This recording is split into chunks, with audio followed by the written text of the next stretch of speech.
him a shot to do what?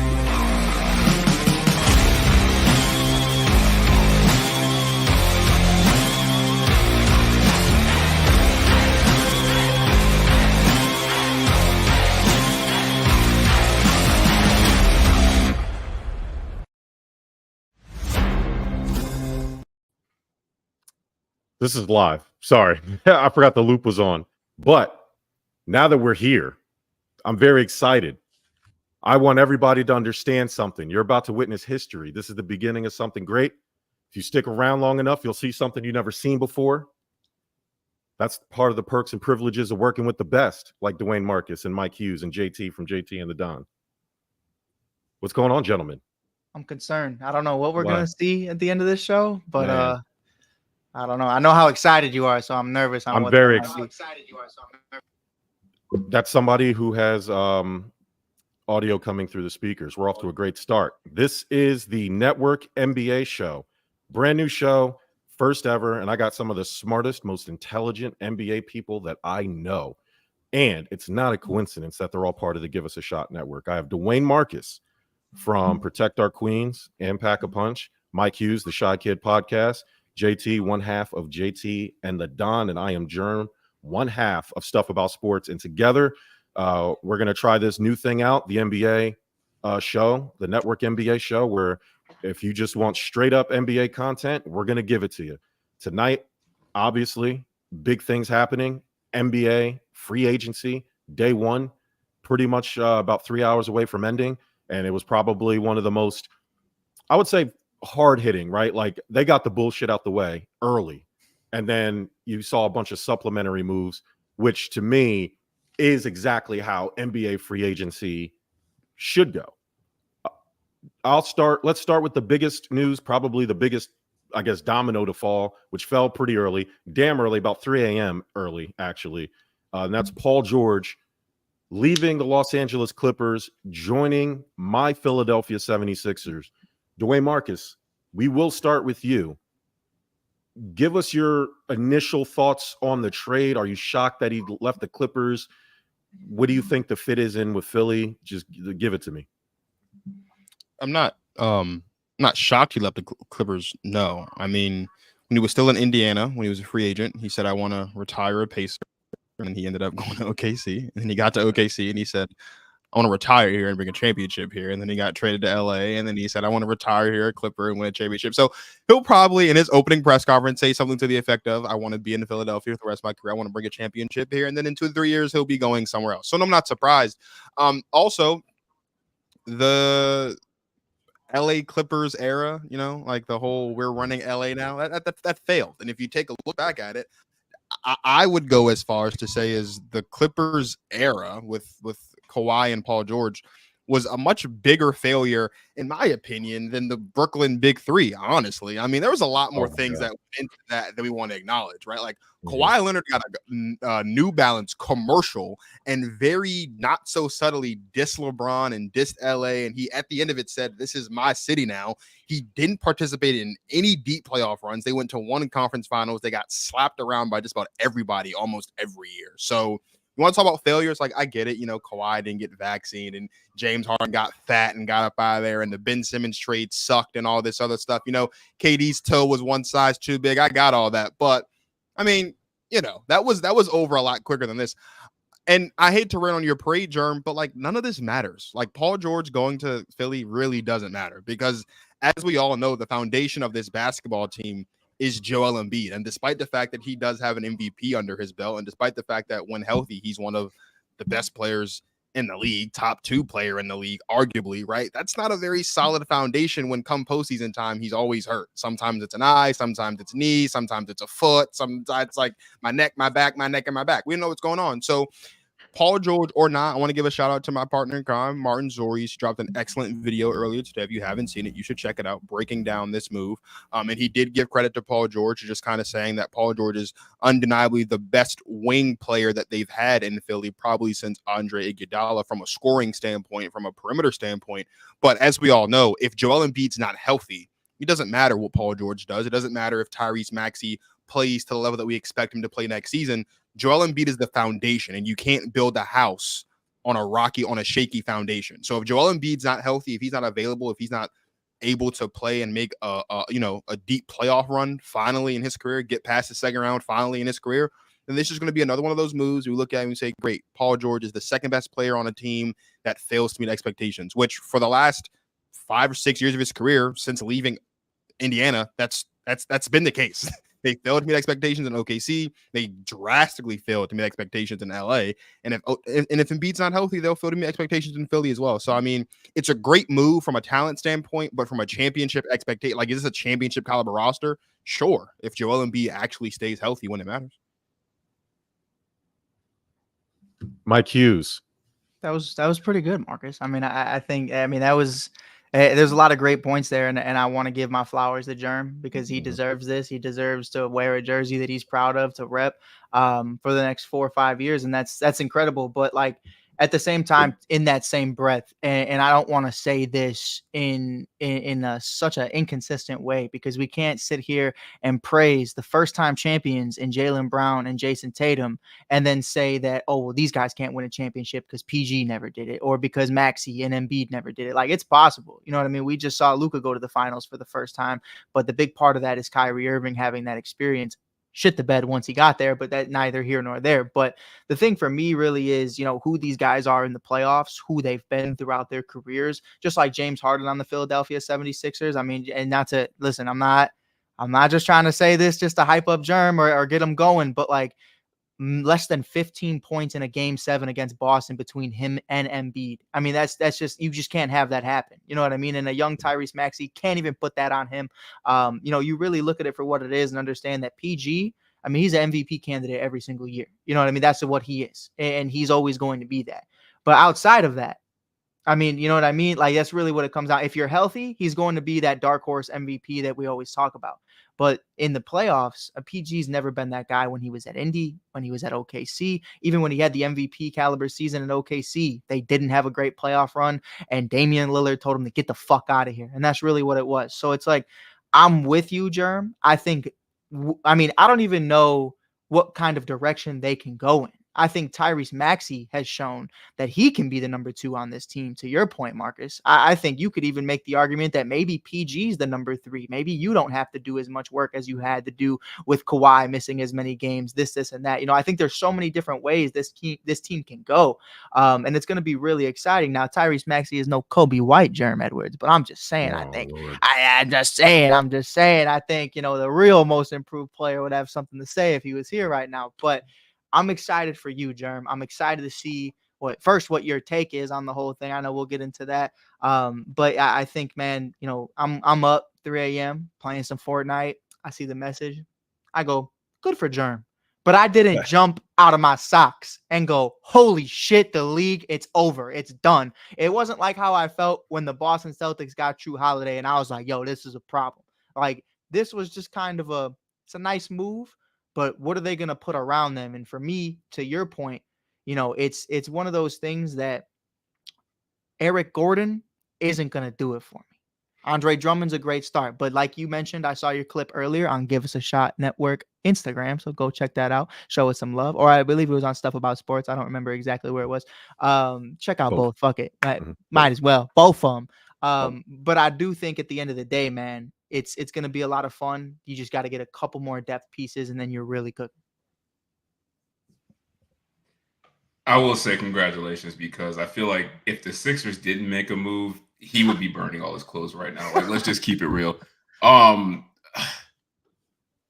do think the ceiling of this deal is Nick Nurse trying to recreate what he did in Toronto. You got your Siakam, you got your Van Vliet, and you got your Kawhi. However you want to match those guys up, he's got his quote-unquote big 3, and I think that's the ceiling of, what we expect to happen. But in reality, I got to agree with the way Marcus. Like, this really doesn't matter. One, you guys won over the Orlando Magic as far as getting Paul George. So that tells you, like, look, the market wasn't really that great. He was choosing between going to a team that nobody wants to go to, or, hey, he can play second fiddle to another injured star that he's hoping that'll carry him, and then when it matters most, he'll be injured again. But he's right. It doesn't matter because if Joel Embiid has injury regression in play, he doesn't stay healthy or he's not healthy at the right times, i.e. the playoffs, it won't matter because we know what we're going to get from Paul George. I don't trust Maxey to have it in him to take over a playoff series and win it by themselves when those two other guys are either not playing up to par or one of them is injured. And I just feel bad because this is the trap you guys fall for all the time. Like, it's on Joel Embiid. He got to get his shit together. And if he doesn't, this is irrelevant. Congrats. You overpaid somebody that has proven that he's not a number one, barely a number two. So, I mean, are we ready to say that he's the number two guy on this team over Tyrese Maxey? Because I'm not even sure it's Joel Embiid's team anymore. Playoff series showed me that, hey, maybe it's a 1A, 1B thing, not a Batman and Robin. So Paul George is a distant third. It just doesn't move the needle for me, man. I've seen PG enough years in the league to let me know, like, look, you're going to win maybe because he has a contribution, but he ain't carrying you to the promised land. So, I mean, that's my gut feeling that it's not going to work out. But also, let's keep it real. This free agency wasn't exactly like blockbuster. I think the second best person that could have been available for a trade was probably a guy that you guys don't want to see again, which is James Harden. Like, that's probably the second best guy that was on the market that people were legitimately getting rid of. So, I mean, look, I'm happy for you. I hope you get a new jersey. Are you going to buy a PG jersey, by the way?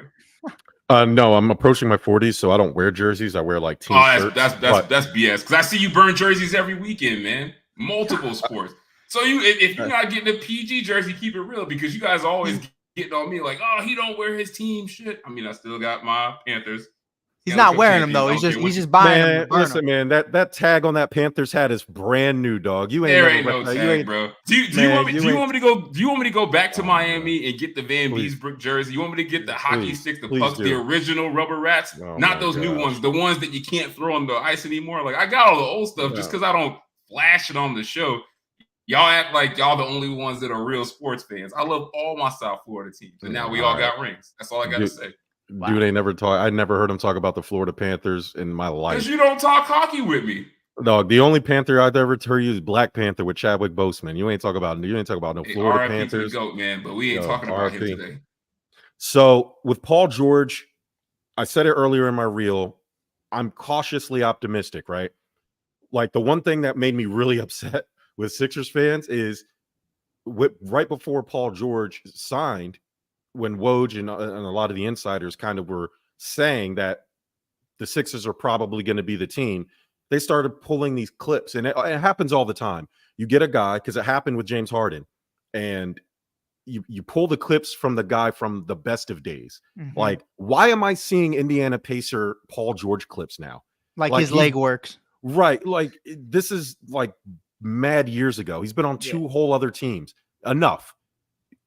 Just because we want him to be that guy, and that's what happens. You get this. What you want them to show? Like training room last season, having surgery, sitting courtside with Kawhi. What do you want to see? I want to see last season, right? Because arguably he had a really good season. He averaged 22 points, shooting a high percentage from three. He probably had his best overall shooting season. And for about 60 games, the Clippers were the best team in the league, and Paul George was leading them. So I want to see that. But teams, we do this all the time. Like when the Nets got Ben Simmons, we talk ourselves, the fans talk themselves into getting the theoretical version of that player, what we want him to be. I don't need Paul George on this team to be Indiana Pacer Paul George. Give me more Clipper Paul George, because JT, you're right. He's going to be the third guy or the one guy, depending on the matchup, depending on the night. I like this move for the Sixers, but I said it. Daryl Morey has this obsession of getting 35-year-old injury-prone playoff choke artists. That's what he's been doing. I was fully expecting Paul George to be part of this team. Me, I would have rather taken that $60 million that we freed up with Tobias Harris leaving and go get a really deep, well-rounded team and just run it with Embiid and Maxey. But that wasn't in the cards. We had the max slot. There wasn't enough to fill all of those spots in this free agency. So what do? You go get the best player available, who, as it may, is stylistically the best fit for those players. Mm-hmm. So this isn't the James Harden situation. I knew Dwayne Marcus, you were here with me when this whole James Harden thing went down. I said it from day one. This is not going to work. James Harden cannot make it happen. To his credit, he did a lot better than I thought he did, but I knew once playoff time comes, he can't help himself. And their styles just didn't mesh well. This wasn't Jimmy Butler and Joel Embiid. What we'll see from Paul George will be more of the Jimmy Butler dynamic. If the Sixers can kind of recreate that roster, which I hope they do, bring back Buddy Hield for some three-point shooting. I like the Eric Gordon signing more than others. He's going to be our Patrick Beverley. Yeah, he's lost his step, but he still can knock down open shots. That's what we need. He still can play defense in spurts. That's what we need. The most important thing to go with this Paul George, if it was just Paul George and we were figuring the rest out, I would be pissed. But we got Andre Drummond, which a competent backup center who averages damn near a double-double. Thanks a lot, Mike Hughes, because you could have got 3 second-round picks from us at the trade deadline, and y'all said no, and now he's back with us for a cool 2 years, $10 million. Love it. You're welcome. Bring back Kelly Oubre. Thank you. Bring back Kelly Oubre. So with those, with Paul George, it's not just that we gave Paul George. It's a lot for a 34-year-old player to get $200 million for 4 years, but in the Sixers situation, it makes sense, and you kind of had to do it. So I am happy with the signing because, to me, I think he will be able to adjust better. It's great for Joel Embiid to have another guy because he's an upgrade to Tobias Harris. I like Tobias Harris. I support Tobias Harris. Listen, for the 6-year run, he's improved defensively here. He's been asked to do a bunch of shit, change his position, just acclimate his game to other incoming pieces. He's averaged over those 300-plus games he's played with us. He's averaged 18 points. And he's been a solid player. The problem is he disappears in the big moments, so it clouds people's judgment on how he is as a player. Tobias Harris is a good player. Sometimes he's a great player, but he was coming up short when the moments that Paul George, I think he won't. So that's why this move is good for me. So I'm very excited to see what happens. Paul George is like I said, if he can continue to grow with, I think because with James Harden and Kawhi, there was too much of it's your turn, my turn, your turn, my turn. Here, they all were the same person for the team. In this situation, it's going to be different. 3 guys who all do vastly different things, and it's going to depend on the matchups. You fill out the roster. I do agree. We need to fill out the roster a little bit more. Zest Curry is sitting there in the wings. Jared McCain. Mike Hughes keeps sending me this guy's TikToks. Lord help you, kid. You better be good, because that shit. I'm telling you, you got about 1-2 for 10 night before I start fucking going crazy on you. Stop dancing. You're such a hater, man. Damn. Dog, can the kid have some fun? No, dog.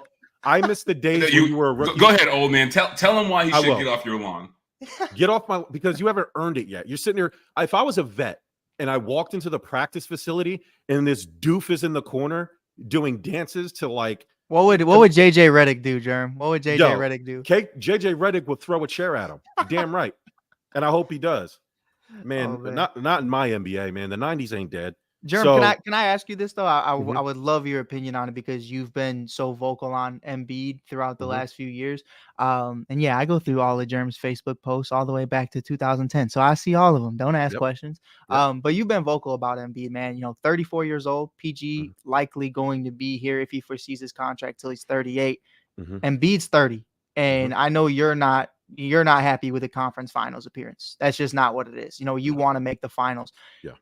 What point do you think you would have to say this needs to be a success in order for Embiid to continue to stay a Philadelphia 76er? Because there's already kind of been conversations about, man, how long are they going to be able to trust the process? How long is Embiid going to want to be here? Because if year 1, year 2, they don't end up in the finals, when do you start to be kind of worried that maybe if PG doesn't work this time around, then there has to be some real change? Like, what is your expectations right off the bat for this team?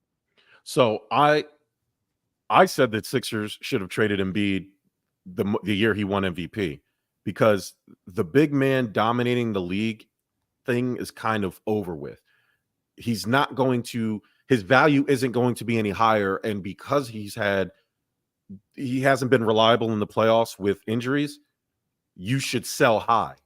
That's not a basketball decision. That's logical. Hey man, like let's Let's worry about 10 years from now because he's going to get worse. Now, this year was kind of an anomaly. He had that freak injury with his meniscus. The year before, he's had that freak eye injury. Like, these injuries aren't, a lot of it isn't wear and tear. It's like these injuries are just happening because he's just putting too much miles on that body, which is why I'm happy we have a guy like Andre Drummond. The year that we lost to the Raptors, that was our year to win. That quadruple bounce in a game like that's like, it's just the Sixers have just had unbelievable bad luck. And didn't he had like a stomach virus? Yeah, he had a stomach virus. Now he's dealing with Bell's palsy. Like, it's just unbelievable luck. So yeah, is it bad luck or is it karma though? Because I mean, let's be fair. Yeah, you know you're laughing for a reason. This is what happens when you guys don't treat people right, man. Y'all were so quick to blame everything on Ben Simmons and get him the hell up out of there. Hey, where's Ben today? Hey, getting paid. Getting paid, I mean, just chilling. But I'm saying though, what happened to Ben in Philly? Like, a part of it, that's a part of what he's going through right now. Like, I think that crushed him. But let's be real. Like, nobody thought he was the best player on that team. It was always Joel Embiid. And we always got an excuse for why he don't get it done, why he don't win the playoff games, why he don't stay in shape and stay healthy. You know, why wasn't he winning MVPs? Why haven't they won a championship? 10 points in a game 7. All those are on Joel Embiid. Like, I think some of this is karma. Like, y'all need to make right with Ben Simmons, admit y'all did him wrong, and maybe y'all get some good luck, man. So maybe Markelle Fultz is a free agent. Maybe we sign Markelle Fultz. We do a little trade for Ben Simmons and right all the wrongs and bring back all our old number 1 picks. Bro, you tell me right now, if Ben Simmons is fully healthy, let's say he was like the 8th man of y'all rotation, y'all wouldn't take that? Oh, I would as a 4 if he's willing to play the 4, because that's what we need. Like, you can do anything. I would be down with that. Coming off the bench, playing the 4. David Burns says Jimmy Butler reportedly rejecting pitches from other teams on a potential trade market. From what I understand, Jimmy Butler plans to be back in Miami next year, even if there's no extension. JT, I mean, you guys are already going to be a lottery team. What do you think of this? Hey, man, look, I'm about to turn off my phone because you sending these ridiculous ass texts to me every day. Look. This is what the Heat do. Like, we don't need to go pay Paul George $200 billion to make the playoffs because we got heart, we got guts, and we actually got coaches that know what they're doing and know how to develop players. To be honest, I mean, if we don't have to pay him any more money, it's kind of hard to say don't bring Jimmy back. I think he means more to the team than just, his play on the court. I think he gives us like a different confidence when he is playing, but at some point you got to move on from this. Like, he's the type of guy you got to move on from a year early. Like, you don't want to be stuck holding the bag and then, you end up like a Zach LaVine situation where don't nobody want him. Like, I think Jimmy Butler has had a really good trade market for the past 4 years. And the fact that we've tried to build around him and it hasn't worked, and we haven't been able to secure like those high-end guys like a Damian Lillard, it's time to move on. Like, we've seen the ceiling with this team as it is with Butler. Like, we're not getting rid of Bam. We're not getting rid of Hero. Those guys don't have the trade value that they had maybe 2 years ago, so they're not going anywhere. Like, Jimmy is the piece you got to move. Like, see what else we can get in to fill out the rest of this roster, because that's part of our problem. It's just those 3 guys and a bunch of young guys that wouldn't start on any other team. We're like the New England Patriots. You come to Miami, you look great, you leave, you never see the court again. So I would say see what you can get for Butler, man. I would hate to see him go, but for the future of the team, you got to move on right now. No, yeah, I mean, dude, like, and Jerm knows I'm one of the biggest Jimmy fans since the Chicago days, and I got every single jersey this man's ever worn, and even the Timberwolves one, which pissed me off because I was like 17 and broke when I bought it, so I was even more pissed off when I was 18 and he left. But you look at those finals runs, and it's like without random names like Duncan Robinson and Gabe Vincent and Max Strus, formable. You look at those situations. Do we even make the finals if these random white boys don't go crazy? You know what I mean? And it's like Tyler Hero in the bubble. It's like you shouldn't, as the Miami Heat with Pat Riley being there. You brought in Bosh, Wade, Shaq, Bron, everybody like. You can't get them Dame. You can't get them True Holiday from Portland. You can't do like there's so many levels to it. And I just think like for Miami, man, I mean, you would get higher value from Jimmy right now at the deadline or maybe whatever the case may be. I think the biggest thing right now for them is trying to figure out that identity. And if Jimmy does leave, what's the identity? Because I don't think it's Bam. and I don't think it's Tyler. So it's like you're kind of in a weird place. I don't know what, like, that might scream rebuild to me. Yeah, I agree. I think the best thing, I think our best thing was our opportunity to win it was the bubble, and we blew it. And we've been trying to recreate that ever since, and it's just getting further and further away and harder to do. And I think we're just chasing, like, all right, if we just get there, Jimmy might turn it up and we might get lucky. Like, no, like we're not winning that race. So they got to figure out how to move on from this guy, and it's going to be difficult because he is so important to the franchise. Hunter Singh says, "Can the Warriors still get Ingram or Laurie?" I mean, Anybody want to take that? I think that's what I texted you about earlier, Jerm. Like, we're going to talk about the Klay Thompson thing coming up. But originally, to keep that on Paul George before he declined his player option, the Warriors reportedly offered, Moses Moody, 21 years old or 22 years old. They offered Jonathan Kuminga, Andrew Wiggins, and a first-round pick. I don't remember if Chris Paul was a part of that or not, but they do that. He was a part of it. Okay. And then, you do that deal, and then they get Paul George. So obviously right now the Warriors understand, even before that happened, that Klay was out the door, and they're willing to sacrifice all these young pieces just to get a top tier player. The problem with Brandon Ingram is Brandon Ingram hasn't been paid yet. So there's no saying whether he wants to be in Golden State or not. And for that brother to be 27 years old and look 49, I don't know where his mindset is, because I don't know what kind of person he is or who he is. But, it's definitely weird. I think Lauri Markkanen makes sense. But then you have to kind of ask yourself that question. I love Marcus always brings up, who are you going to become? Because is Jonathan Kuminga at 21 years old going to be more valuable 3 years from now than Lauri Markkanen will be? I think that's really the question. So, like, Paul George, you can make that conversation. It's PG, it's Steph Curry, it's box office. Is Lauri Markkanen, and trust, I love Lauri. Didn't love him in Chicago, but I love him. It's kind of just one of those things for me where it's like, I think they missed their opportunity. And even though it's not happening, your best option right now is getting Bron, and that's not going. So, to end that, if they want Zach LaVine, I'll drive them there myself. I'll take a Hershey's Kiss and maybe a little something behind closed doors. I don't know, but I'll settle for it. You pay for my gas, whatever gets it done, whatever it takes, anything you need. Yeah, I would think to get a Lauri Markkanen. If I'm the Warriors, you lose out on Mikal and Paul George. Lauri's probably the next best target, but be prepared to lose at least 2 first-round picks and a combination of Andrew Wiggins, Moody, Kuminga, maybe 2 of those players, and then maybe 2 or 3 first-rounders.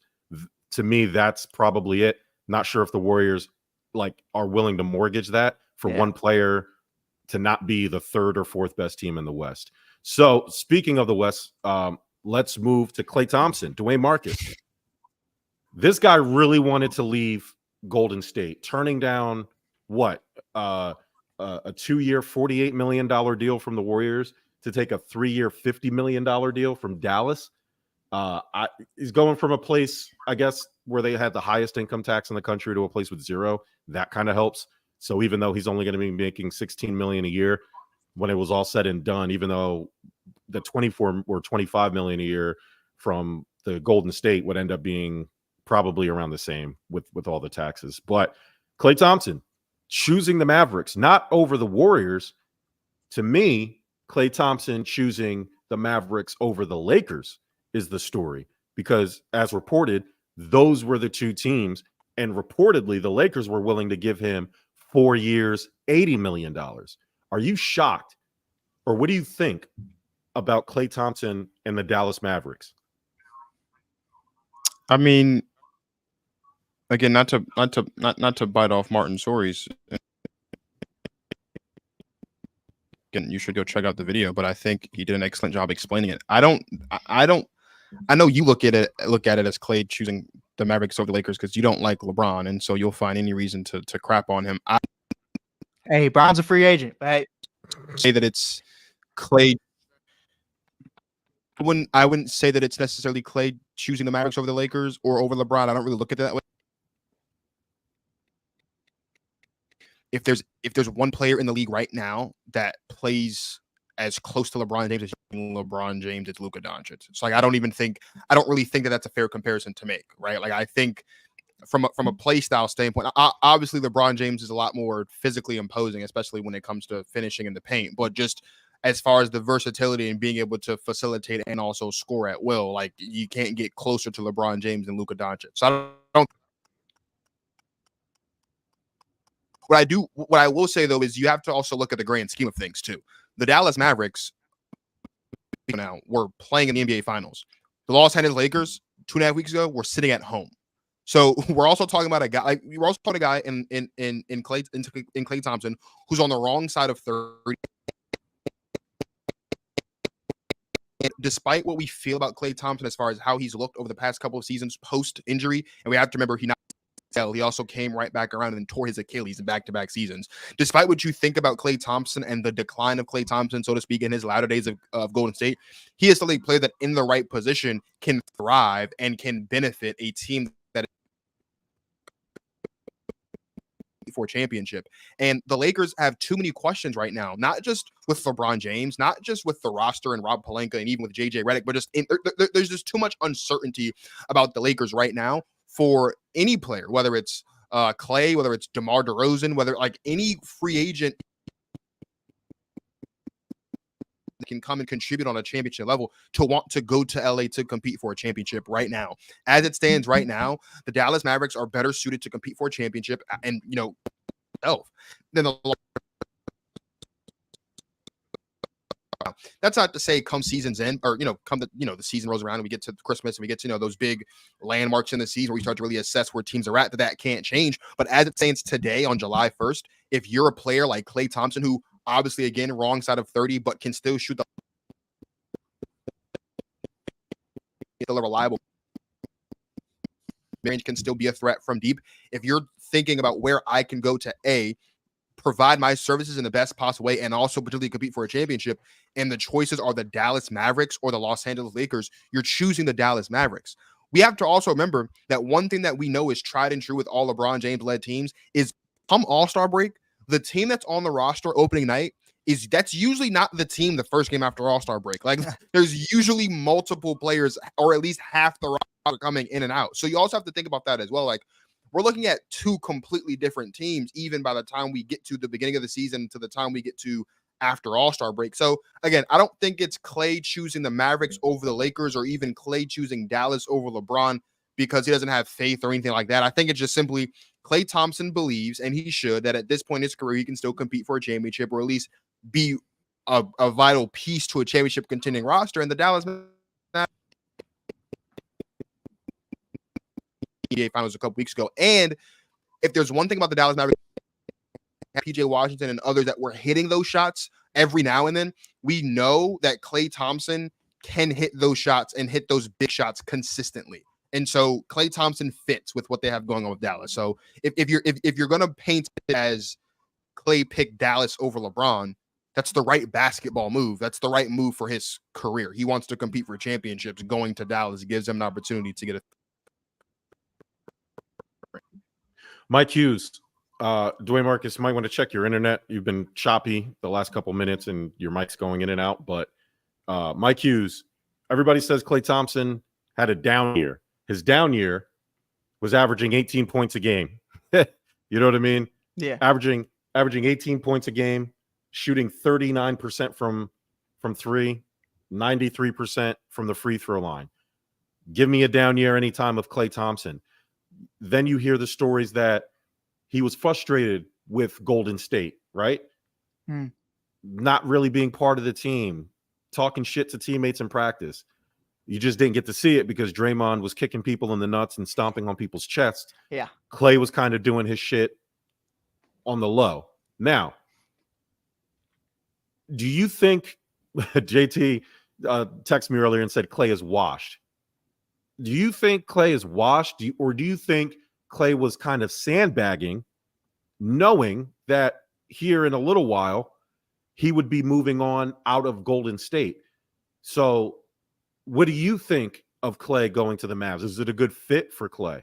And do you think we'll see more of the old Klay, or is this new reserve Klay kind of just going to be the guy from now on? Or is he washed? I think the security part, especially, I didn't hear a lot of what Marcus said, but the part I did hear clearly was, the first team at the beginning of the year versus the end of the year for any LeBron James led team is always going to be different. I still remember the beginning of the year being D Rose, D Wade, and LeBron in Cleveland, and the end of the year finished with some completely different lineup. So you remember that, Jam? You remember that, John? Was crazy. But I think to that point, JT, shame on you, because I am Klay's shield on social media. I'll always be that man's shield. I stand on it. I'll stand on the cross for Klay Thompson. I don't give a fuck. 0 for 10 in an elimination game, though, is why he can say those things, and I really have no comment. I really have nothing to say, because you putting up 4 fingers, letting me know that you won 4 championships alongside Steph Curry means nothing to me in 2024. It is a what have you done for me lately league. So Klay Thompson, 18 points per game, that's awesome. Zach LaVine averages like 25, and I fucking hate him. So it really doesn't mean anything. Like, at the end of the day, you have to be better. You have to be great. I do agree that this is the best fit for Klay Thompson. I do believe that if it comes down to it, if Klay Thompson is on this 2024 Dallas Mavericks finals team, if I could trust Klay chucking up a 3 over Derrick Jones Jr. or PJ fucking Washington, I think they have a shot at losing in 6 or 7 games. I still don't think they beat the Celtics, but I think they have a better shot. I like this. I think there's a lot of ball movement they can go about it with. The only problem is why Klay was one of my favorite players growing up is because he's a two-way player and he's one of the best two-way guards in the league. I haven't seen that from him defensively post Achilles tear, post ACL tear. Offensively, sure, he's still hitting some threes here and there. Loved seeing him in person for the first time over the winter. Got to see him drop 30 against the Bulls. I was wearing a Klay jersey. People were hating on me just to drop a 30 ball. I was lit. You should have seen me, JT. I was talking shit. I'm a Bulls fan. I was talking shit. But I think the beauty of this is you are the number 3. Maybe sometimes even the 4, because Derek Lively showed that he can be that guy. He's a phenomenal rookie going into year 2. We'll see how he develops. I think Klay being in a situation, hey, bro, stand in the corner, catch and shoot. You know what I mean? This is a guy, 60 points, 13 dribbles, something crazy like that. You know what I mean? That's really what it comes down to. So I think if you can get 65% of what Klay Thompson used to be come playoffs, then I think you're in a good situation. But I'm going to remain consistent. Just like I said about Paul George, is the same conversation about Klay. Who are you going to be? This is a what have you done for me now? What have you done for me lately type league? What can you give me now? I don't give a fuck about Paul George in Indiana. I don't care about you dropping 60 points in 3 quarters. I don't care about any of that. At the end of the day, you went 0 for 10 the last time I saw you, and you need to continue to be better in order to get that narrative off your back that you're washed. Because right now, to JT's point, what do you want me to say? No, he's not. He's great. It's Steph's fault. No, it's not. It's Steve Kerr's fault. No, it's not. Steve Kerr has more rings than I have degrees. And that's fucking crazy. Like, that's what it comes down to. But, Chicago public schools also didn't help with that. But it's just something for me, man, where we'll have to see what happens. I think for me, Klay, it's interesting because he wanted to get paid. And you're not appreciating me for what I do. And then the Lakers offered you more money and you said no. So obviously that wasn't the case. And Shannon Sharp, I don't like to give other networks their flowers, but Shannon Sharp had a great point earlier on First Take. He said, listen, bro, we offered you a 4-year, $140 million deal, and you didn't play in 2 of those years because you were hurt. Not only did they support you the entire way through that, but then they let you come back and immediately start again. And give him a max contract after his ACL tear. And it's like, it's one of those things for me where I don't see, like, we heard the reports, there's a sour taste in his mouth. He felt some type of way because of the white boy in front. I can't pronounce his last name, Brandon something. It's just one of those things, though, where Brzezinski, thank you. Hey, maybe you have a good year too, and I'll remember his name. But it's something for me where it's like, I think you're more upset about where you are in your career than you really were about how the team did you, because you're letting some kid take your job. And that's what happens. And Jerm, you made a great point. Me and you were talking. I mean, bro, you paid Wiggins, who's a bench player now. You paid Jordan Poole, who isn't even on the team, and you paid Draymond Green after he kicked 3 guys in the dick and stepped on a dude's chest and then punched Jordan Poole in the face. So it's like, if I'm Klay, do I feel slighted? Sure. But am I going to say they did me dirty? Brother, they gave you generational wealth and you have 4 championships and you're a Hall of Famer. Get the fuck out. Don't say something. Don't say nothing, and go start this next chapter of your career. That's what I would say about the whole wash thing, or any bad aura towards Golden State. Just go hoop, bro. Like, I don't need this. I don't need the smallest violin for Klay Thompson. I've played it enough times in the last 4 years. JT, was it smart or foolish for Klay to leave the Warriors? And that's a really good question. First, I'm gonna go back to Mike. Look, Brandon Pajemski, aka Jack Harlow, he can play. He just needs more minutes. Dog. A lot of those Warriors guys that don't get a lot of minutes can actually play, and that's the reason why they don't trade a lot of them. Moses Moody's another guy. Like, he's been nice.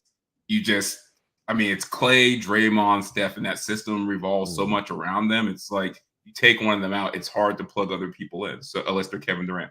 So that's what I would say about those. So with Klay, I feel like this. I think it's 2 things. And I don't think it has anything to do with money. I think the 2 big things are, one, I think he did want to get out of Golden State because the public just doesn't have any idea what it's like to be a part of that. I think you look at the championships and you're like, oh man, it's great. Like, you just winning, setting all these records, shooting all these shots, this high-flying offense. But there's a lot of stuff behind the scenes that are hard to deal with.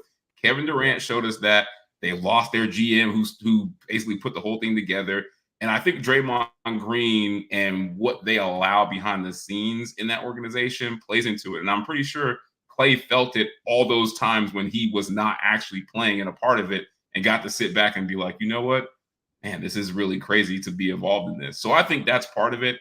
And the other thing is, what I think is a majority of this, is Klay Thompson has really had a hard time accepting his mortality as a player. Like, I really feel like once he started getting really hurt, it really messed with him. Like, you heard him talking about going through depression, his darkest days. I know he had that one time where he was close to coming back and he broke down and cried on the sidelines a few years ago. And I think when you come from a situation where we didn't expect this out of him coming out of college, and then you go into the NBA and now you're on this crazy pace, you're winning, everybody's talking about you and you're the best, and then all of a sudden it's just taken away from you just like that, while your guys are still going. Steph Curry out there still ascending his all-time greatness. Draymond Green, people think he's all-time great in some aspects now. And Klay's like, well, what about me? I'm just sitting here hurt trying to rehab. So I think him wanting to leave Golden State is a part of that. Like, I don't think any place he was going to go is about money. I think he is somewhere where he can go and show himself and other people like, hey, I'm still the Klay Thompson you guys remember. And I think he can't do that in Golden State because Steph Curry has just passed them so much. Like, anything they do, no matter what Klay contributes, is going to be credited to Steph Curry, or it's going to be contributed to Kerr. Now, is it a good fit in Dallas? I don't know, because personally, it looks like it's a good fit because he can't defend anymore, so it fits perfect with that team. He's a spotty shooter. He's not somebody I would trust to take over a game. But is he at this point in the playoffs? Is he that much better than PJ Washington? And PJ Washington is on his game. Like, let's be 100%. Honest.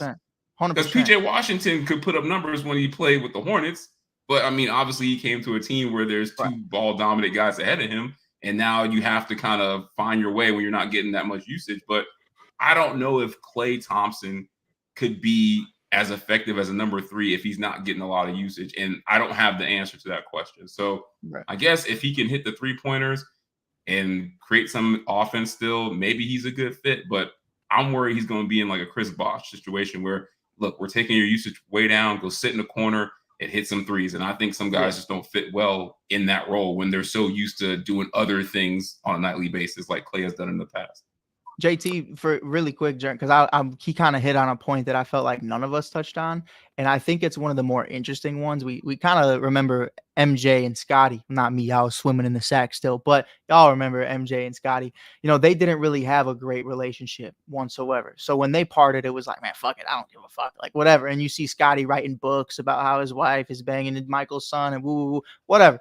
The same conversation, it's very quiet and low key, but we've heard them both talk about it, that Klay and Steph don't really have the tightest relationship either. Like, there's that cute little video of Steph's son saying, hi, Klay Thompson, and that's dope. But like they even talk about it in the offseason, we didn't talk much. In our rookie year, they didn't talk at all. Steph even said they don't think they said one word to each other. Do you think a big part of them breaking up is because really both of them, as much as they might respect each other, don't really have that brotherhood relationship to where it's like look at Giannis. Jerm says it all the time. Hey man, it's Thanius and all of them do not belong in the league, but he has a fucking shoe deal and he belongs on the Bucks for a reason. That's his brother. That's his blood. With Steph and Klay, it's kind of like they're just kind of coworkers. Would you agree to that, or do you think there's more to their relationship? I mean, I can see it happening. Will we be shocked if we found out that Steph Curry was the Russell Wilson of the NBA? Like, would you be shocked if that came out? Like, No. you think he's a nice guy, but then his teammates really aren't that close to him? Like, I wouldn't be shocked. I mean, I feel like for the Warriors to be Steph Curry's team as long as it's been, there's a lot of things that have happened that I'm surprised that he's never had to account for publicly. Like, everything that Draymond Green has done, I feel like they never press him on it. So I'm assuming either he's okay with it, he don't care, or he knows Draymond Green is there to protect him. So this is the price of doing business of protecting me. And I always assumed Klay was a part of that too, because I never heard him speak up about it. But I wouldn't be shocked if he wasn't that tight with Klay Thompson, just because Steph Curry just comes off as like a corporate superstar to me, and he might be just above them in that way. So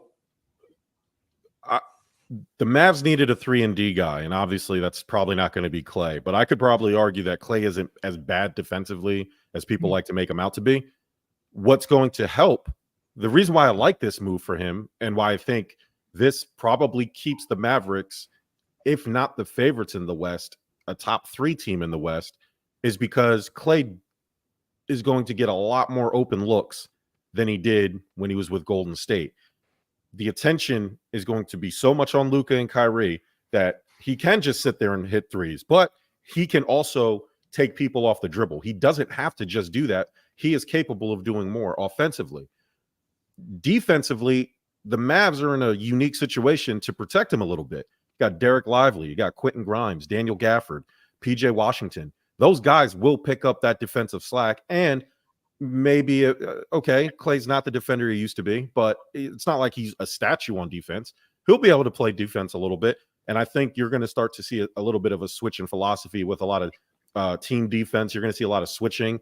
I don't know if they're going to go full-blown zone, but because I don't think they need to. I think they have enough guys to kind of, like, very rarely are you going to run into a team that's 5 deep with a bunch of offensive guys that can just carve up the court. Like, there will be a weak link that Klay can kind of stick with. And again, I think his defense or lack thereof is a little overstated. He's not, if you look up kind of the defensive advanced analytics, Klay was by far not the worst defender on the Warriors last year. So it still might be Curry. It might be, but for me, the interesting part and the unknown part of this was Klay sandbagging. It's going to be really scary if Klay just comes out healthy offseason and then rejuvenated and motivated and is more like the Klay Thompson, right? Like, people tend to forget how he's come back from those 2 injuries because they won the title in 2022. So it kind of bought him some grace. But Klay has a lot to offer, I think, a team like the Dallas Mavericks. Klay's not going to be asked to be Paul George, right?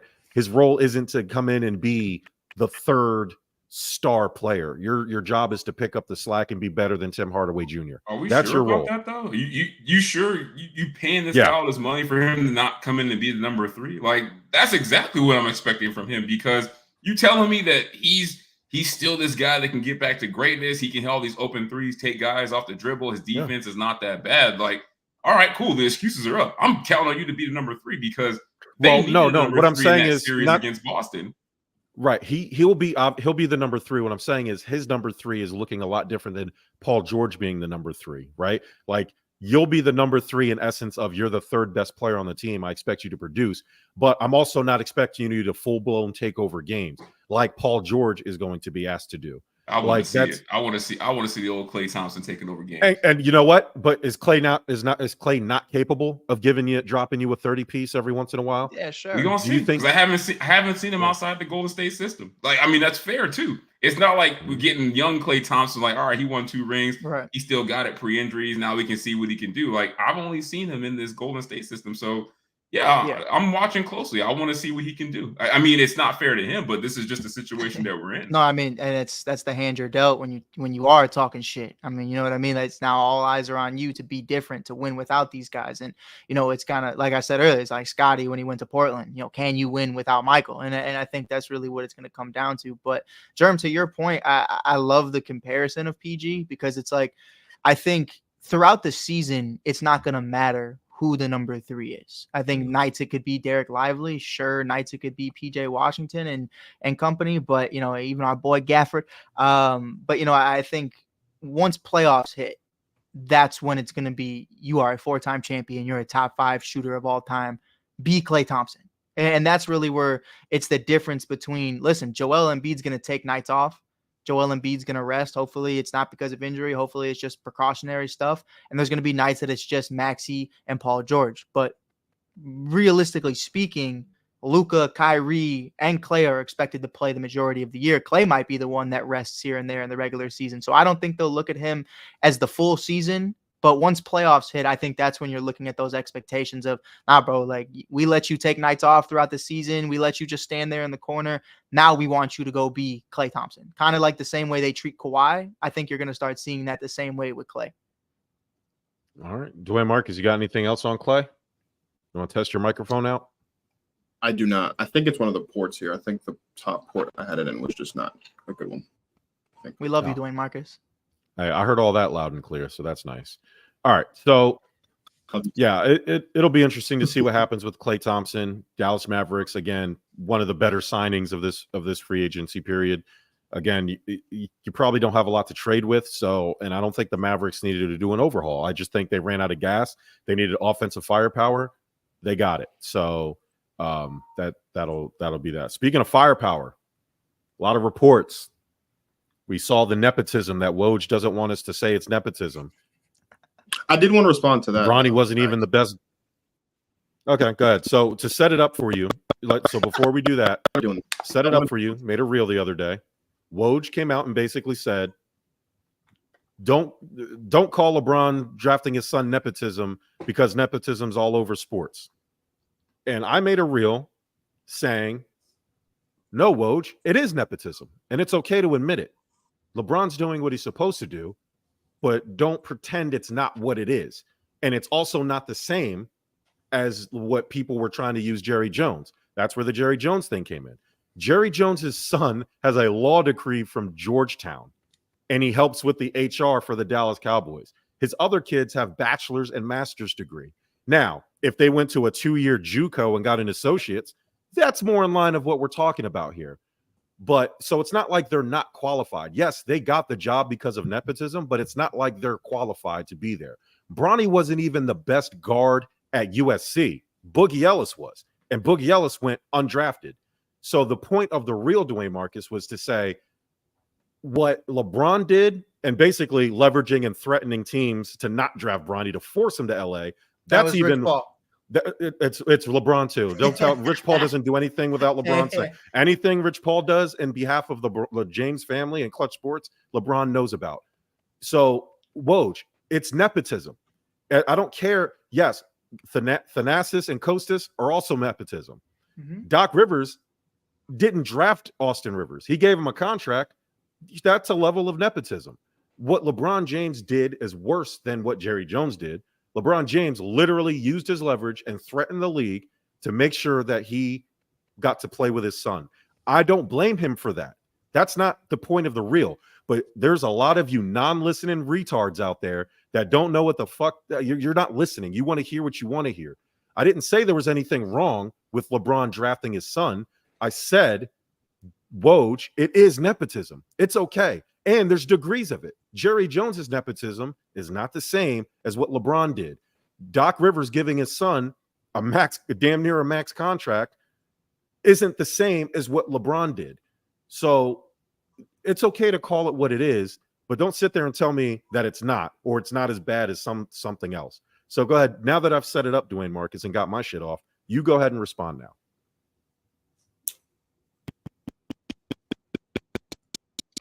I was hoping completely understood what Woj was saying with 250 days, because I don't. If Your you microphone- ain't got it, I we got can't you, hear Mark. you. Don't I worry don't about it, because Jerm just over here being an old ass hater as usual.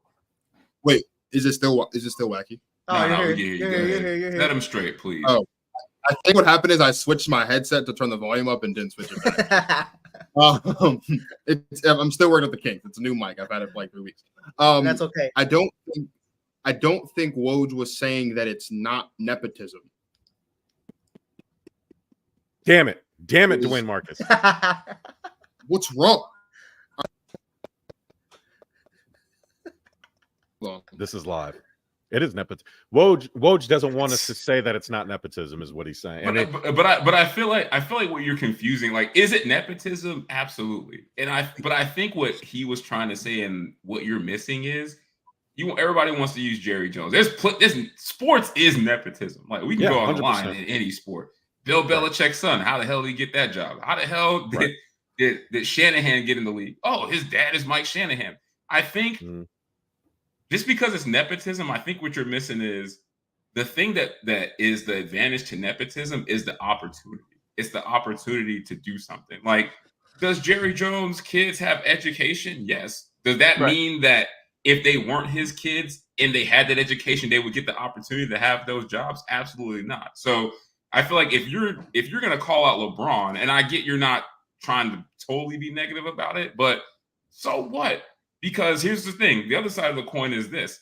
Y'all using the same argument for Caitlin Clark. Like, sometimes it's not always about performance. It's about the marketing and the numbers. Like, you don't think LeBron playing with his son is going to be hella good marketing for the Lakers? Like, just for basketball in the NBA period, like, people are going to want to see this man play with his son. Like, how often do you get to see GOATs play the same sport with their kids? That almost never happens. The only time I could think about that was Ken Griffey Sr. and Jr. And guess what? That was amazing for baseball. So, yes, was Bronny not the best guard on his team? No. But is he going to bring in a lot of revenue? Yes. But also, this ain't the draft to hang your hat on about stats, because I also saw all these kids go in the top 5 to average like 10 points a game max. And all these people are saying, like, who the hell are these guys? Wemby played 1 year in the NBA, and now all of a sudden everybody thinks France is the mecca of basketball. So this ain't the draft to hang your hat on. It's not like he went first round or top 10, top 20. He went in the second round. Like, you know how hard it is for those guys to pan out? You know, you're a Sixers fan. You know those second round picks don't mean shit. So if we're talking about, that's a smart move by the Lakers. He's going to sell jerseys. He's going to sell out games just by being on a team, and he ain't even got to be on the court. It's about the story and the marketing. And so what if LeBron is his dad? Like, that's great. Like, nepotism is not always bad, but if it is bad, be consistent, because there's a whole list of guys you can go through in every sport that have gotten jobs because of who they know. And that's just life. Look at Luke Walton. No, but again, the issue isn't LeBron. I understand the history, like it is something we all would do it for our kids. My issue is LeBron fans, these bronzexuals out here, and Woj got his job at ESPN because of LeBron James. So I can imagine he's out here pole jocking, out here on First Take and all these other shows. Shout out Woj. Yeah, I mean, Jesus. I mean, be real. You would do the same thing too. If your job depended on not being a dick to LeBron 24/7, you might look the other way on some things too. Nah, because I'm a man of high class and morals. You know, I'm a high class and moral guy, man. You know what I'm saying? But the issue wasn't LeBron. I wasn't criticizing LeBron for getting his son drafted. I was criticizing media for telling people that, oh, he's just a 55th pick. It's not nepotism. Right. Lakers, they tried to talk themselves into like Bronny being a good fit for the Lakers. Nonsense. He's there because his dad's there. And be real, if it was John Smith and it wasn't LeBron's son, he wouldn't have gotten drafted. That's the point. And it's okay to admit that. It's okay to say LeBron had a chance at history. But you want us to ignore the fact that Rich Paul basically put a gun to the league's head and said, don't you dare draft him unless you're Phoenix, so we can go play with our friends Devin Booker and Kevin Durant, or we want him to come to LA. That's the part. So would you have made a video when Eli Manning did this? Eli Manning didn't do this before the draft. He did it at the Well, no, but that wasn't nepotism. That was him. He just didn't want to go to the Chargers. But that's basically the same thing. He's using the power that his name has to dictate where he's going. I think the understanding though is he's using his father rather than his own name. Like if it's just you and you're like, man, like whatever Sar, I believe that's Sar's name. He was like, man, whatever it is, whether he wants to admit it or not, it was fuck Atlanta. He did not want to go there, or whether it was vice versa, and they just didn't rock with that. That's how it worked. It had nothing to do with Sar having a father or a brother in the like. Thaddeus legitimately being on an NBA roster is because of Giannis. Eli Manning, it was just Eli Manning. That's you were going to be number one regardless. Is his brother, and Archie Manning in the NFL circles as his father has pull. Like those things matter. But all I'm saying is, Jerm, I get what you're trying to say is, but you can't be like, oh, it's got to be nepotism. We got to call it off of LeBron when like this is just the way the world works. Like you're gonna make a video every time somebody gets a job because of who their family member is. Yeah, all the time. I'm not saying that. Well, yeah, all the time. But I'm not saying that. I'm saying that's fine, but don't say it's not that. Don't say it's not that when it's very much clearly that. Yeah. 100%. And don't try to use other people to downgrade what you did. It's all the same. And the point was there's degrees. What Jerry Jones is doing, or what Jerry Jones has done for his kids, is different than what LeBron just did for his son. I disagree on that. His kids, it's the same thing. His son He's has providing them opportunities and advantages that most people wouldn't have. Like if they did those same things, they're not getting those jobs with the Cowboys. Well, can I ask you this though, JT? Because I do think it kind of falls into that conversation of the pull that Bron does have in the league. If Michael Jordan was still in the league after his son finished college, do you think he would have been drafted? Well, it depends because Michael Jordan, I've seen his sons play. But you see what I mean though. So like Jordan probably like, no, I don't want them dudes on my team. Like he don't even like his own kids. So you know what I mean though. It's like if Bron wasn't in the league, do you think Bronny would have got drafted?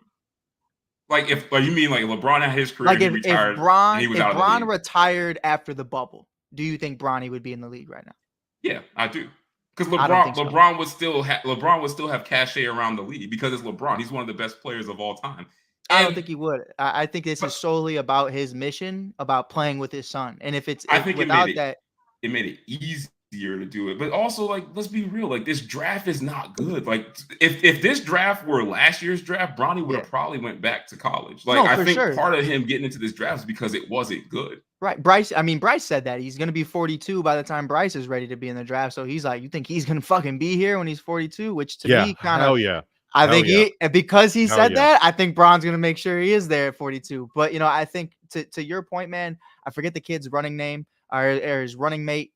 This kid averaged 16 points per game at USC and he went undrafted. And for you to average 4, I think, it definitely does scream nepotism. It definitely does scream who you know. I mean, I grew up in a family full of firemen, and Jerm would tell you the same thing. On the low, there's kids at the station all the time doing stuff they're not supposed to be doing. There's kids all the time sitting on milk crates, sitting in a fire engine on the way there just because, hey, man, yeah, it's somebody's son. It's a lieutenant's son. It's a captain's son, whatever.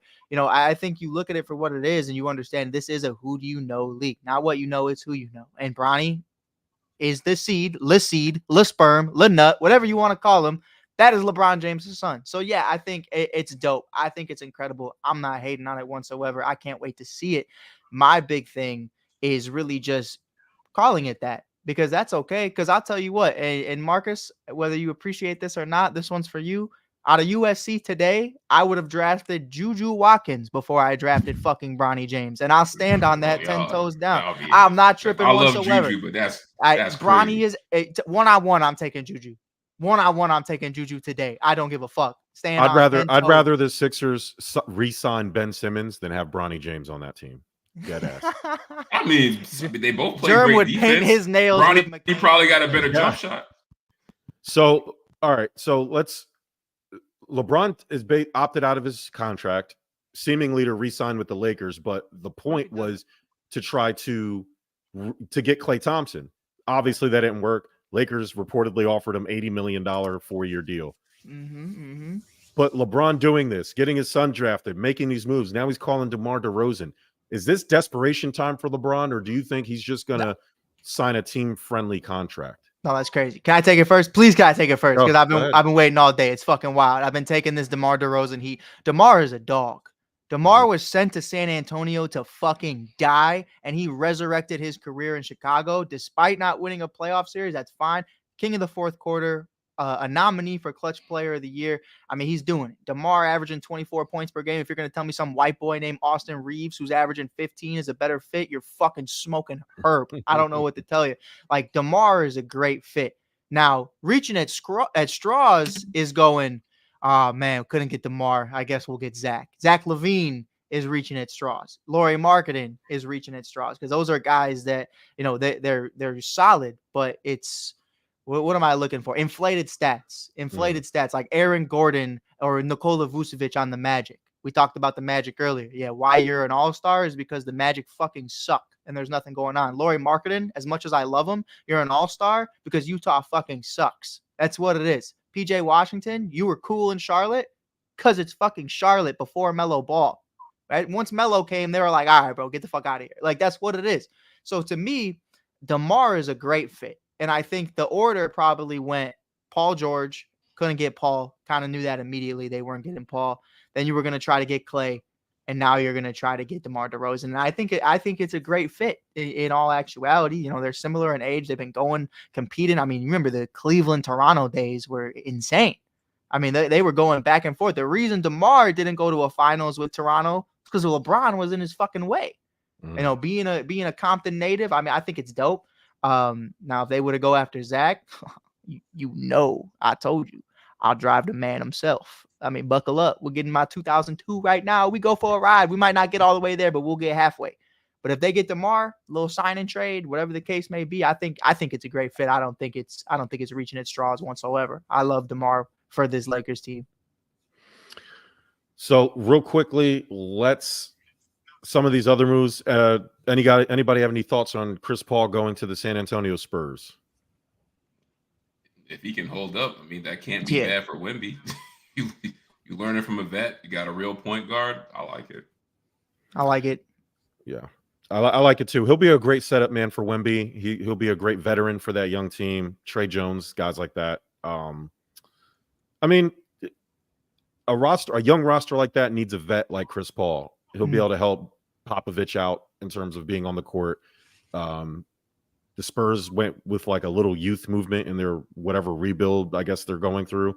So, you know, when you have a generational talent like Wemby, now you need that veteran. And I think Chris Paul still has a lot to offer the team. I still think he can contribute to building wins, not winning right now. Obviously, they're not in a position to win, but start the culture of winning with your young star. Let's focus on getting to the playoffs, play in however you want to do it. Start from there, getting above 500, small steps. And I think you need a veteran, especially now Wemby's going to have, his rookie season out of the way. Time to start building a culture there. Get somebody to set that foundation with Wemby as the franchise player, and having the greatest point guard of this modern era do that will help. And it'll help Wemby figure out his game for the person after Chris Paul, because after Chris Paul, you know, Wemby, you know, you have Chris Paul teach Wemby how he wants his point guard to play with him, how to set him up, how to lead. And then you draft or you sign, you know, Chris Paul's replacement in a couple of years. Do you think, Jerm, really quick, because I just wanted to touch on it, 21-10 as a rookie. You know, we saw how horrible that guard play was from San Antonio. Do you think Wemby can have MVP conversations with Chris Paul lobbing him up all these passes? Maybe not MVP, but I think like he arguably could have been defensive player this year. I think you start doing like that. MVP is a little aggressive, but the trick with the MVP is it's not really the most valuable player, right? We've seen this. Your team, you have to put up monster stats, and your team has to be winning. So the problem with him is, even though he will get monster stats, right? To me, I can't remember who won it that year, but Ron Artest was robbed of MVP one year. His stats were better, and I'll look it up, and I'm sure I'll remember it. But the player who got it, matter of fact, I'm pretty sure it was Kobe. Anyway, Ron Artest had better stats, but the problem was the Kings were not winning. And that's that was when I really started this crusade against. There needs to be a different definition. Like they need to decide who the MVP. Like just because, like it's not Ron Artest's fault that the Kings suck, right? Like he's doing all he can. You're doing all you can. But unfortunately, to get MVP, your team also has to be winning. And so, unfortunately, I don't think it'll be too early for Wemby. Now, obviously, the Spurs can sign whoever, and some of their draft picks can be whoever. And all of a sudden, the Spurs can just come out of nowhere. It happens every year. There's always that. Orlando was that team this year, just out of nowhere. Just we're great. And could that happen for the Spurs? Sure, it can happen to anybody. And then maybe, yeah, but I don't see that happening. They have a plan. They're sticking to it. Chris Paul is obviously the next step in that plan.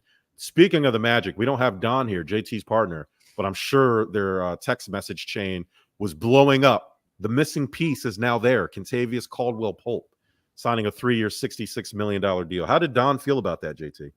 Well, he's not talking to me because the rumors were that Paul George was going to go to the Magic, and I texted that to him, and he got all excited. And I mean, it's the Magic. He's excited to get anybody they can that's a name that has some starting experience in the league. But I mean, do I think it matters? No, because everything's going to go around Paulo Banchero. But I do like that they re-signed what's the center's name? Gogo Batazde, because I think that guy's a good player. I thought he was good in Indiana. He just didn't get on the court. And he goes to Orlando. All of a sudden, Wendell Carter Jr. is playing a little less, every game. That center rotation is getting a little muddy. I think, getting him back, they paid him I think like $25 million. I think that says a lot. But I mean, it's KCP. He is what it is. You're gonna play good defense, get steals, hit the occasional three. Orlando's got hella guards that can't shoot. So welcome to the club.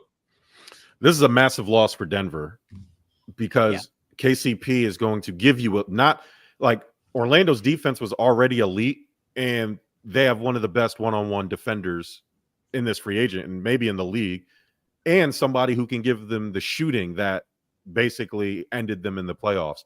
They just didn't have anybody else that could shoot. KCP, like you said, can knock down the three. He can shoot. So, it'll be interesting to see what happens. There's a bunch of other ancillary moves. I like Derek Jones. The Clippers recouped from Paul George pretty nicely. I like the subtraction of Paul George from the Clippers because then it'll free James Harden up. They signed Mo Bamba. They got Derek Jones. I think Nick Batum, as we were on the show, he's leaving Philly to go back to the Clippers, like the Clippers and Sixers are doing like this back and forth thing. But I like this for the Clippers because it frees Kawhi and James Harden don't have to share the ball with another ball-dominant player. It'll free them up to do what they need to do. And I like the depth that the Clippers had. So the Clippers aren't really doing as bad as I thought. We went over Philly already. I love Andre Drummond and I love Eric Gordon being rotational players, upgrades to what we had. I would assume that Paul Reed is probably going to get traded, probably for that 4 that we're looking for. But I would like to see Paul Reed stay. Maybe Paul Reed can be the 4 because he's improved his shooting a little bit, but he's going to have to to bulk up. And I don't know if he was rough down the stretch though, man. Like when he was very consistent. Yeah, I wanted more. I'm a B-ball Paul fan. I want him to stay. I don't like with Joel Embiid's injury history. I don't know why we wouldn't keep 3 or 4 centers on the roster. Right. And so trying to find a 4. I know we joked about it, but the Sixers need a 4 who can pass. Ben Simmons on the cheap. I mean, why not? Make it right. I promise you. You guys bring back Ben Simmons. You guys might have good luck this year. Good fortune. The Ben Simmons thing. I remember there was a little bit of would the Sixers trade for Ben Simmons last year, and I said if Ben Simmons came back and he didn't have to shoot, but he went to the 4 and played not a main role, and the Sixers were winning, people would forgive him pretty quickly. Like Philly, all they want is effort, and when he didn't give it, that was the end of him. And so I think if they start winning games, especially him coming back as a role player and not a franchise player, I think he'll be getting forgiven pretty quickly. What are you trading for Ben Simmons back? Because obviously you got some pretty solid assets in return for him the first time, but this go around, it's kind of like, he's not worth anything. Here, a couple seconds. Hey, here's a second round in a 2030 draft. You better take that shit. He's not worth anything. So his contract. That's the problem. His contract, right? So like, yeah, hey, you could do cash considerations. Hey, we'll pay your contract and get him. Mhm. The Brooklyn Nets don't want him. You know what I'm saying? I mean, the Sixers should honestly try to go for Zach LaVine now. That he's selling low. Like he's the wing player that they could use. I like Zach LaVine. I don't know what's going on in Chicago with him. Keep him. Yeah. I mean, but we just got under Tobias Harris. We don't need another wing player that. No, you do. Keep him. No. No. You do. Okay. Keep him. That's fine. That's fine. I'll be there in the morning. I got you. Yeah, drive them on down. Anything else that we missed that you guys want to talk about desperately?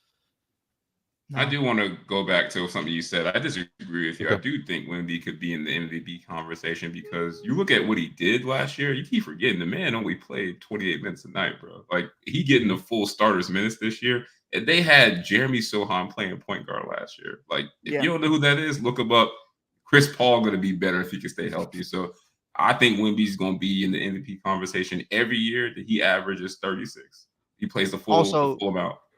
To that point, Jerm, you mentioned it, and it actually just dropped on ESPN. The Spurs and the Warriors are both favorites of landing Lauri Markkanen, and that could be one of those pieces you bring in Lauri, and maybe you have a conversation about Chris Paul, Lauri Markkanen, Victor Wembanyama, whoever they drafted. I heard they traded one of their picks for a 7th grader. I don't even know. It was a crazy thing. But like a 2033 pick. I don't know. But it's possible that you might have a conversation that they make the play-in, maybe the playoffs. So, and maybe they see Lauri is the difference changer. Lauri would be the difference changer that could.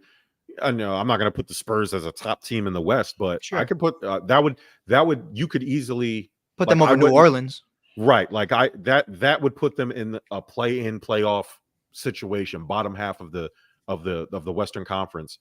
So, in terms of the playoff teams, obviously not bottom half team, but bottom.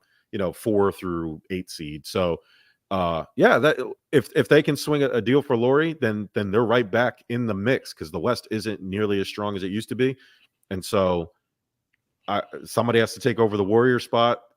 Teams are falling off all the time. We'll see what happens if the Lakers don't get DeMar DeRozan and get some other things that they need. I don't know where the Lakers are going to be. Obviously, the Mavericks are going to be there. The Nuggets are going to be there. I think the Clippers are still going to be pretty good. OKC obviously is still there. Minnesota. Talk about you want to in Minnesota. So right there, that's 4 or 5 teams we're talking about. So like the Spurs aren't going to beat them. So yeah, that'll put them there. You want to talk about winning a trade? Shout out to OKC winning the Paul George trade officially today. They are. I didn't know where it was going. They set up for success. I mean, they have 13,622 picks thanks to the Paul George trade, and basically the Clippers got nothing out of it other than a new stadium and a brand new logo. And that's it. No tangible winning from them. So what, one Western Conference Finals appearance? That's it. Got dog walk too. Yeah, and they got scraped. So, shout out to OKC, man. Like, you want to talk about a perfect rebuild. Like that's and a little bit of luck. That's what happens, man, when you stack assets and you can make these types of trades. So shout out to them. All right. My light just went out for some reason. I don't know what happened there. Marcus, it was great talking to you today, brother. I know. He's so salty about that microphone. Hey, you want to give it another try? Hey, tell us about the nepotism between Bronny and LeBron. Go.